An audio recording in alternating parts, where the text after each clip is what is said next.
You're testing me to see how I'd handle the objections your clients, your prospects would throw out to you. A little bit, yeah. I assume I haven't passed with any kind of flying colours, though. Uh, I wouldn't say that. I wouldn't say that. Okay, yeah, who's speaking? It's Joe. You're probably going to hate me for this. It's actually a sales call. I'm not sure if you want to hang up or let me have 30 seconds. It's up to you. At the moment, I'm just at a meeting, Joe. Where are you calling from? I'm calling from. When is a more appropriate time to call back, out of interest? Tomorrow. Okay, let's just do this now. I'll step out. 2 seconds. Okay, good to go. So I get invited in by MDs who are doing well, get a lot of success from referrals. But if they're honest, new business is one of their biggest bottlenecks to growth. They say, like, look, we're great when we get in front of people. But if we're honest, there's not quite enough new business meetings in the diary. Others have worked with agencies before who have just overpromised and underdelivered, and it's left a bit of a bad taste in their mouths. But you're probably going to tell me new business is booming and you couldn't take on another new client. I get the feeling, Matthew. Um, yeah, I mean that is the case at the moment. We're actually turning stuff down because we want to give great customer service to just three clients at the moment who are growing. They themselves are growing, so we have got all we can handle. All you can handle. So is it the case, even if there was an opportunity to generate more revenue, you'd say no to people? Or is it the case you're just pausing now for the foreseeable future? Or is it some other reason out of interest? No, we just couldn't. We can't grow that fast without probably losing control. So I think we're going as fast as we can. Very unusual. This has ever happened to me before, but it's happened. Uh, Uh, but well, it sounds like a nice problem to have. So I guess even when it is the case, you champagne need, problem. Champagne. yeah, when you need more new business, you'll find it quite easily. Then I imagine you won't need help when you turn things back on, I guess. I don't think so. I think we're in a very niche market, and it's a tiny little place. And yeah, we're in a position where it's more about execution rather than getting the business now, which is a very high class problem. But All right. Well, if it ain't so, broke, so what don't are you, fix it. are you guys selling? What are you selling? I mean, you say, are you selling a new business marketing? What are you doing? Well, if I told you I'm a one-man band and this is what I do, I pick up the phone and book qualified meetings for my clients. It doesn't sound like you need my services ever if you've got a way to generate on projects. Do you want to send me an email? You've also got quite an interesting um, approach, telephone approach. So that was quite unique. It's almost like I do Um, this for a living. it's like doing for a living, yeah, exactly. So no, it's just one of those things. It would just be quite interesting because I think most people do come on the phone, and you've obviously got an ability to keep people on the phone. And I think that that's half of sales. I mean, there's lots of things I'm interested in businesses all over, just generally in business. And most people, for instance, recruiters, they phone up, "Hi, how are you doing?" And you want to But put the no one phone really down in cares 10 how you're doing, do they? They just want to seconds. pitch. Exactly. Yeah. So it's a way, and I know there's lots of coaching out there for people on the telesales. Just want to see some strategy, how you go about it, how you do it. So we can connect, and then it would just be interesting to maybe have a further call, maybe even a team call, and say, look, how do you drum up business? What's your strategy? Okay. Yeah, I'd be honest with you, Matthew. It's I don't give out all my trade secrets unless people pay me money. But I'd say if I go about it in a similar way to this, would that put you off? No, not at all. No, I think everything's worth a shot. So, and it Okay. just gives me a food for thought. If I think that ultimately all salespeople should be big success rate, as in rewarded well for success. Then they're backing themselves. Okay. Um, and Yeah. I'm doing something which I'll tell you about next time we speak. It's Yeah. Of course. um, Craig, it's Joe. You're probably gonna hate me for this. It's actually a sales call. I'm not sure if you want to hang up or let me have 30 seconds. It's up to you. what you're selling. So I get invited in by business owners in the IT space who are doing well. They're getting a lot of referrals, but despite that, they recognise new business can be a bit of a bottleneck to growth. They say like, look, we're great when we get in front of people, but if we're honest, there's not quite enough new business meetings in the diary. Others say, look, we've worked with agencies before who have just overpromised and underdelivered, and it's left a bit of a bad taste in their mouths. But you're Yeah. probably going to tell me you don't relate to or recognize any of those. Craig, I get the feeling. We get a lot of these. You get a lot of leads, did you say, or you get a lot of these? No, we get a lot of these. A lot of people phoning up saying they're going to change our world. So, Wow, you must have press the spent a button. lot of money on the phone then. No, no, they phone me. Um, Ah. Oh, you didn't buy from any of these, I'm hearing. no, no, they all promise lots, but yeah, our market's too niche for you guys. When you say it's But too niche, what do you mean exactly? because what we do is quite specialist, so it doesn't work, Craig, unfortunately. would you be But surprised if I thanks told you anyway. everyone I Take care. speak to tells me they're niche? Yeah. Who's speaking, please? It's Joe. You're probably going to hate me for this. It's actually a sales call. I'm not sure if you want to chuck your phone out the window or let me have 30 seconds. It's up to you. I think I'll throw it out the window. Cheers, Joe. Ah, I'm falling! You're probably going to hate me for this. It's actually a sales call. I'm not sure if you want to hang up or let me have 30 seconds. It's up to you. You've got 20 seconds. I'm about to walk out the door. 20 seconds. Let's see. So I get invited in by business owners who are doing well, but they recognize new business can be their biggest bottleneck to growth. And they say, look, we're great when we get in front of people, but it's quite frustrating. The biggest bottleneck is getting meetings in the diary. Others have worked with agencies before who have just overpromised and underdelivered, and it's left a bit of a bad taste in their mouths. Uh, you're probably going to tell me you don't relate to or recognize any of those things, I get the feeling. We don't really get involved in new business, to be fair. My sales guys are all old in the tooth and they can't be bothered. And we've just got, you know, loyal customers that we've had for a long time and they just sit there farming their accounts, to be fair.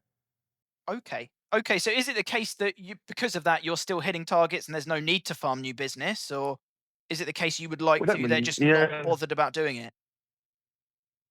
Um, to be honest with you, you know, we're all very successful in what we do.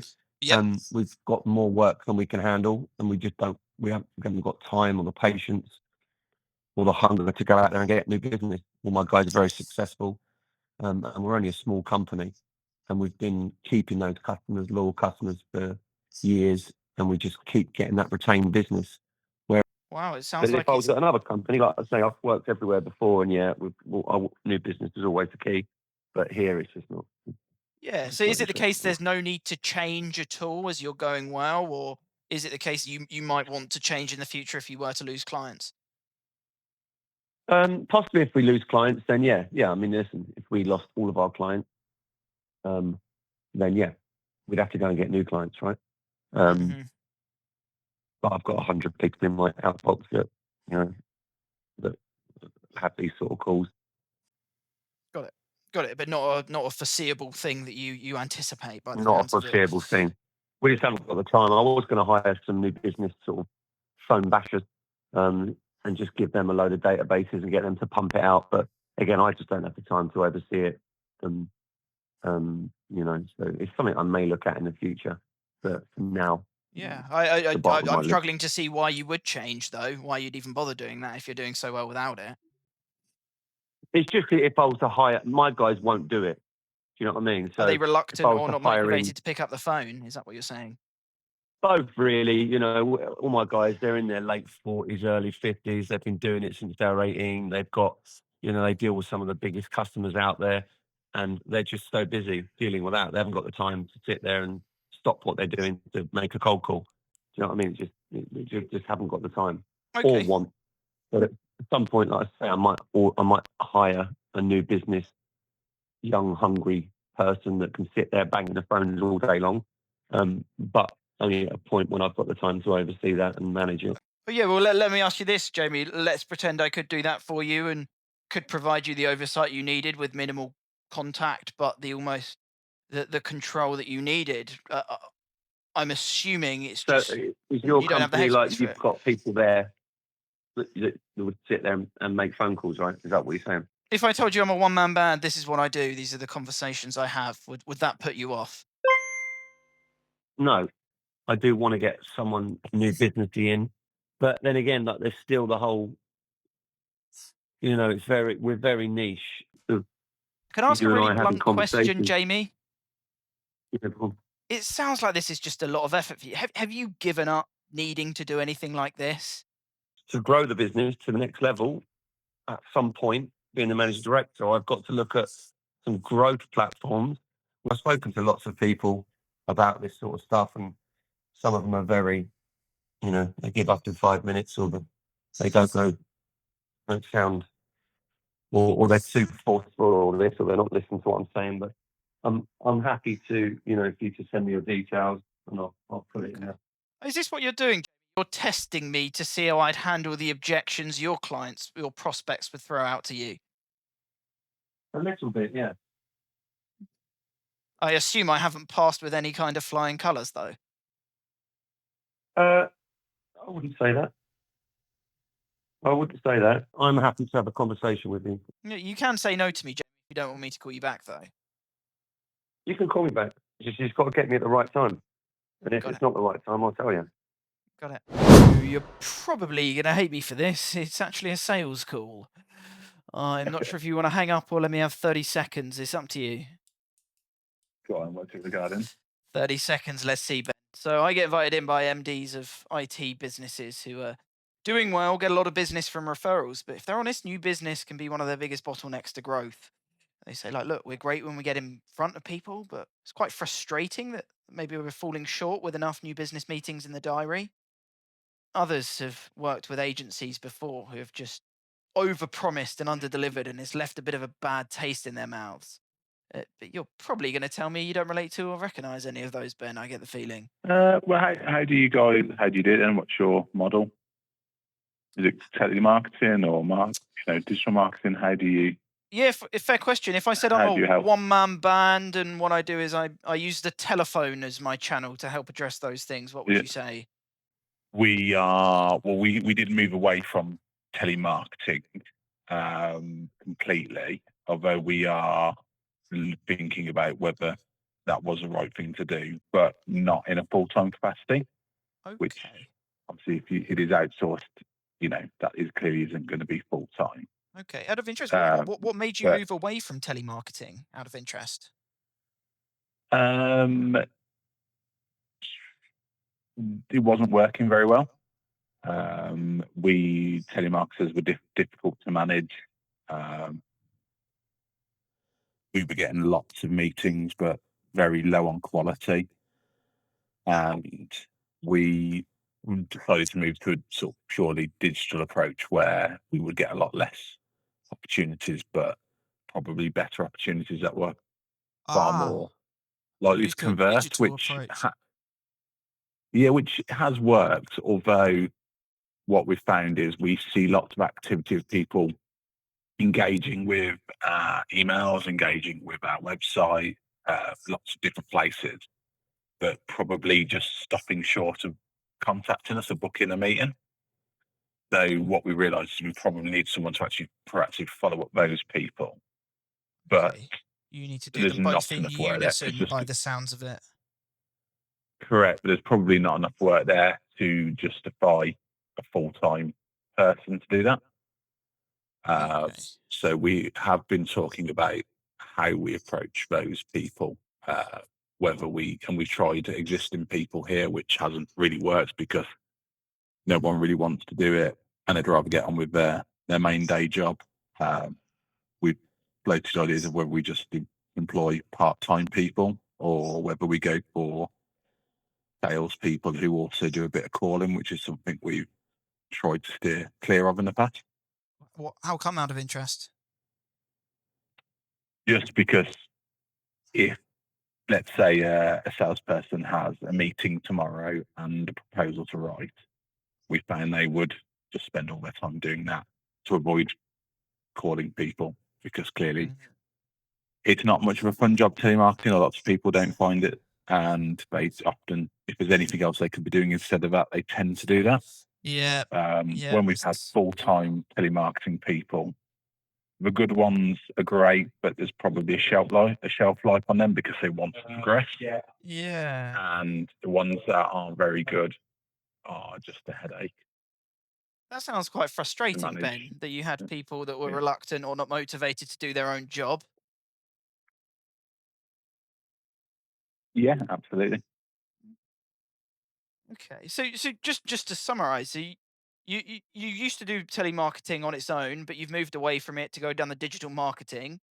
But doing that, you've Yeah, realized you're generating a lot of attention, but you feel like there's maybe opportunities left on the table with people engaging that maybe aren't converting that could do with follow up. You've looked at hiring people to do this, but you've had bad experiences of people who are a bit reluctant or not motivated to pick up the phone. So you're looking for yeah, opportunities to maybe people to do this on a part-time basis. yeah, or a hybrid role. You know, a salesperson who part of their role is also calling, although whether yeah, we haven't got that far yet. It's probably not a dead inquiry because there is potential where we do have a need. Whether we would want to outsource that or not would remain to be seen, but it might be worth you having a conversation with him. Yeah, can I ask a bit of a blunt question? Yeah. If you've tried it before but moved away, why don't you just give up with using this channel? Well, that was the plan, and we have gone the whole of this calendar year without one. But what that has shown is, as I mentioned, as you put it correctly, was people left on the table, and they're just we can see their engagement, and they're stopping short of booking a meeting for some reason. Where if they experienced and decent telemarketer would call them, he could probably find out what our objection was, overcoming it, and get that meeting booked. Okay. And can I ask, is that what you're doing with me now, saying there might be a need but not sure? Is this a test to see how I'd handle that as an objection if I was doing it on your behalf? I'm not going quite that far, but yeah, what I'm saying, I guess, is there is a potential need, but we would need to be convinced, I Yeah, guess, of how someone might of course. approach that, because if we had that answer, we wouldn't be a conversation there because I wouldn't need to speak to you. So Yeah, of course. Well, let me ask you this, Ben. Look, I don't know if I can help you yet because this is an introductory call. I've only just met you. I would need yeah, to be convinced I can. But if I told you I've helped a lot of people eliminate this problem where they've had salespeople who've been reluctant or not motivated to pick up the phone, but they haven't closed their mind to believing cold calling can work. Um, let's pretend I could do it for you and you genuinely believed it. Is there any reason yourself and wouldn't invite me in for 30, 45 minutes to explore this further on a call? um, no, I guess not. No, yeah, as I said, it's a need, a genuine need we have. And we have been slightly frustrated by uh, you know other people's activity, and we haven't been able to match some of that. Hmm. And Uh, can I ask a bit of a personal question? yeah. From this lack of activity, how much business do you think it's cost you in the past year? Um. Yeah. I don't know. Next Thursday. Cool. I'll drop you an email as well. Yeah. Okay. All right, Ben. Speak next Thursday afternoon. Cheers. Thanks a lot. Cheers. Bye. Bye.